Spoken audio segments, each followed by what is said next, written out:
Друзья, всем привет! Это Валерий Табаков, юрист.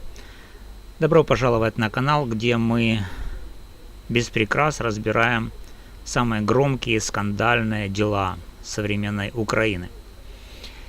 И сегодня у нас по-настоящему горячая тема. Одно из самых резонансных уголовных дел последних лет – жестокое убийство Ирины Фарион и обвинение в нем молодого парня Вячеслава Зинченко. Друзья, я несколько раз вчера внимательно пересмотрел большой стрим с участием Ларисы Сергеевны Криворучко. Это адвокат Вячеслава Зинченко, доктор юридических наук. И по этому стриму подготовил для вас полный, честный и глубокий разбор, что же нам сказала Лариса Сергеевна. Мы пройдемся по ее ключевым цитатам, разберем сильные моменты, а также жестко покритикуем слабые места, поговорим о том, о чем она предпочла умолчать. И в финале, друзья, я выдвину очень смелую новую гипотезу, которая, я надеюсь, заставит многих из вас задуматься и написать свое мнение в комментариях. Готовы к правде без цензуры? Тогда ставьте лайк прямо сейчас и поехали. Начнем с самого главного. С того, что Лариса Сергеевна сказала своими словами, без купюр.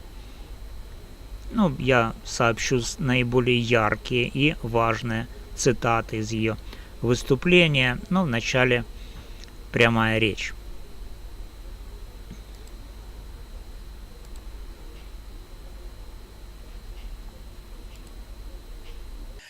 Здравствуйте, Лариса Сергеевна. Вам публично, мы уже с вами, конечно, поздоровались. Скажите, пожалуйста, давайте в двух словах все-таки, не в двух словах, не хочу вас ограничивать, в каком сейчас положении находится дело? Вас же добавили, не так, никак. Мама, по-моему, Вячеслава, если я не ошибаюсь, отказалась от предыдущих двух адвокатов или юристов. Я правда могу путать терминологию, я Адвокат. обычно, да, адвокатов. И выбрали вас. В каком положении дела и почему отказались все-таки? Добрый день, коллега, добрый день, Юрий, добрый день, граждане, которые будут нас смотреть. Дело сейчас достаточно в запущенном виде. Когда я приступила к защите Вячеслава Зинченко, безусловно, мы еще не ознакомились со всем объемом, потому что там более 30 томов и где-то 1,5 терабайта видео. Поэтому это нереально. Когда я вступила в процесс, судья мне дал, судебная коллегия, буквально 2-3 дня на ознакомление с этим всем объемом материала, что, в принципе, явно незаконно, неравное положение с стороной гособвинения, и, соответственно, со всем остальным. Почему отказалась мать от адвокатов предыдущих? Некачественная правовая помощь, некачественная защита. Для того, чтобы вы просто понимали, за 2 года не подано, почти там за 2 года не подано ни одной апелляционной жалобы на меру пресечения. Ни одной. Вы все прекрасно должны понимать, когда выносит первая инстанция запобіжний захід тримання під вартою, любой адекватный адвокат, который защищает качественно своего клиента, подает апелляционную жалобу, подает Верховный, идет защищать права своего клиента в Европейский суд по правам человека. Я могу сказать, вы знаете, я очень судорожно искала апелляции для того, чтобы подать кассации, для того, чтобы пойти в ЕСПЛ. И я могу вам сказать, я очень долго искала, а потом позвонила в суд и говорю, а почему, говорю, вы мне не добавляете ухвалы Львовского апелляционного суда? А мне говорят, Лариса Сергеевна, так почти все не обжаловалось в апелляцию.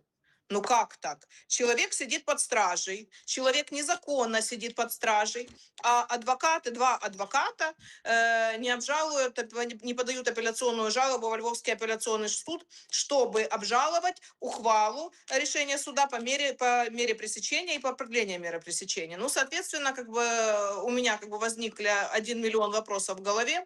Вот, но первое, с чего я начала в этом деле, это проверка законности состава формирования суда. По Уголовному процессуальному кодексу, по КПК, это часть 3 35 статьи, теперь перевожу обычным языком.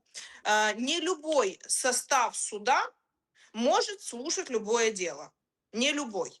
Соответственно, есть порядок автораспределения, то есть это автоматическая система электронная, которая среди всех судей, там, в начале криминалистов, определяет путем хронологии регистрации материалов судей по принципу там верогидности, то есть случайный порядок. Вот. Ну и, соответственно, это все формируется в судебную коллегию. Я просмотрела звиты распределения, протоколы формирования, и я могу вам сказать, что я увидела вмешательство в автораспределение. То есть дела, которые заходили в канцелярию суда после Зинченко, они распределены раньше, чем Зинченко. Это четкое нарушение части 3 35 статьи, это я могу вам сказать больше, это отмена любого обвинительного либо оправдательного приговора даже по государственной измене. Это unreal просто. Причем это незаконный состав суда, это отдельным пунктом даже идет. У нас, я могу вам сказать больше, у нас в Украине предусмотрена уголовная ответственность за это, 376 прим Уголовного кодекса, втручання в авторозподіл.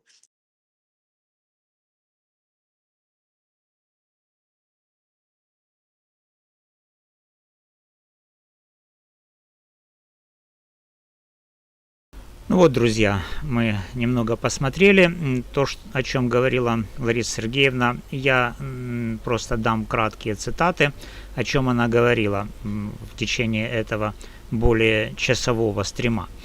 Она сказала, что за 2 года почти ничего не было подано, ни одной апелляционной жалобы на меру пресечения. Адвокаты представляли защиту без полномочий, что является грубейшим нарушением права на защиту. Зинченко сидит незаконно.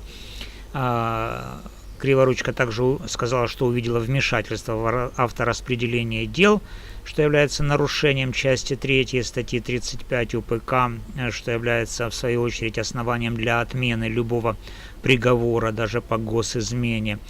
Также она сказала, что нет доказательств, что Зинченко был причастен к преступлению, к убийству Ирины Фарион. Человек на камерах до его прибытия совершенно другой по физиономии, так заявила Криворучка.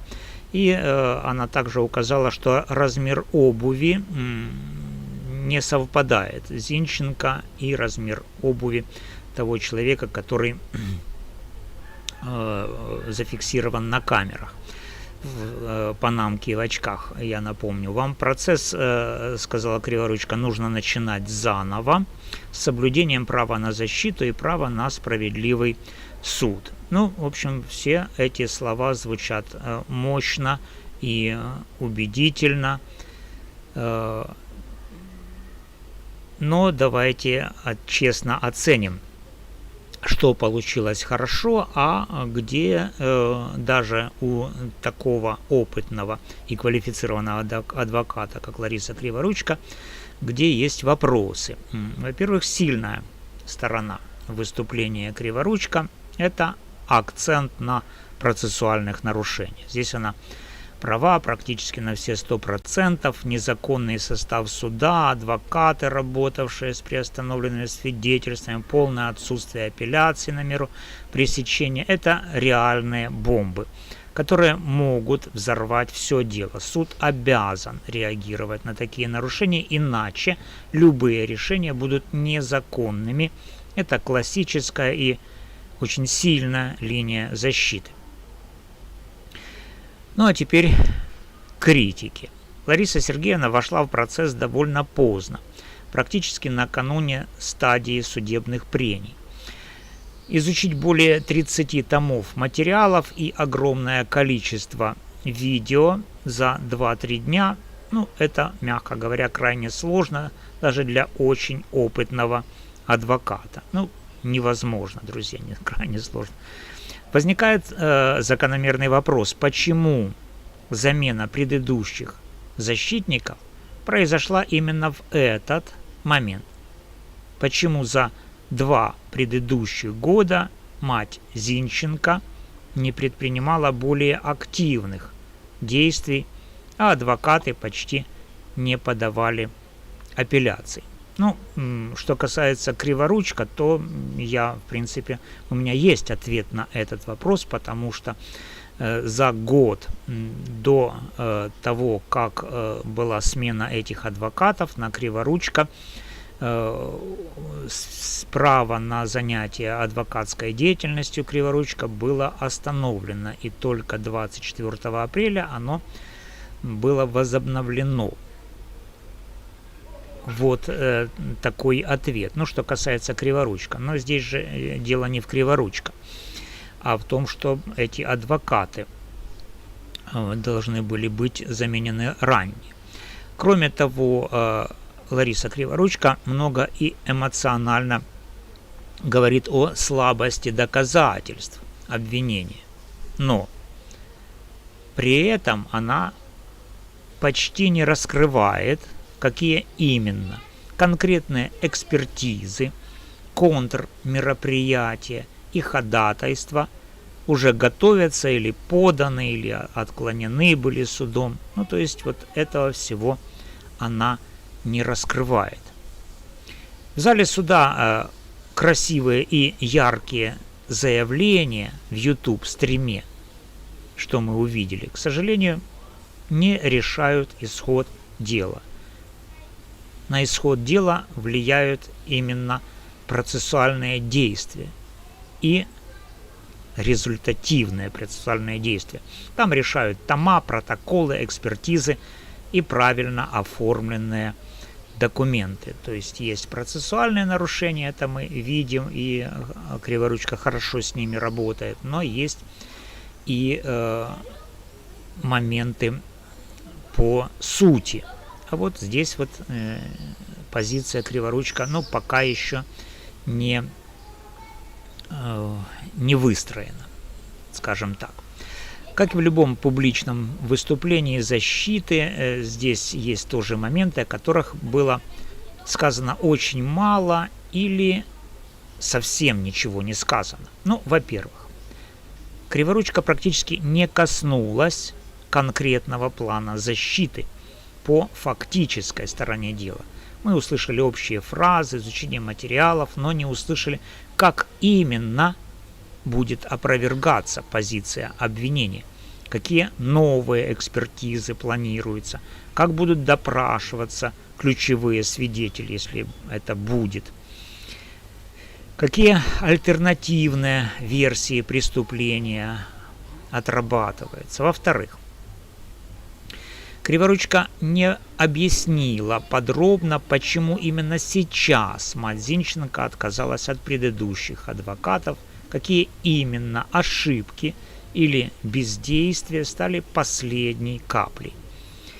В-третьих, Лариса Сергеевна обошла стороной тему возможного давления на саму защиту через дисциплинарные органы, квалификационную комиссию или другие инструменты. В таких громких, политизированных делах это всегда остается важным фактором риска. И, наконец, почти не было разговора о возможных негативных сценариях развития дела и запасных вариантах план Б, включая ЕСПЧ. В резонансных процессах адвокат обязан просчитывать ходы на несколько шагов вперед. Ну, а теперь, друзья, обещанная мной смелая гипотеза. Моя гипотеза. Вы еще этого не слышали. Так вот, о чем вслух говорят очень немногие, но говорят. Так вот, все это убийство Фарион и последующий судебный процесс, все сильнее выглядит не как обычное уголовное дело, а как продуманная провокация. Целью такой провокации является не столько поиск и наказание реального убийцы, сколько мощная раскрутка радикальной националистической повестки, консолидация определенных политических сил и создание нового священного мученика для пантеона. В этой схеме логичным заказчиком и бенефициаром убийства Фарион выглядит Институт национальной памяти и тесно связанные с ним круги.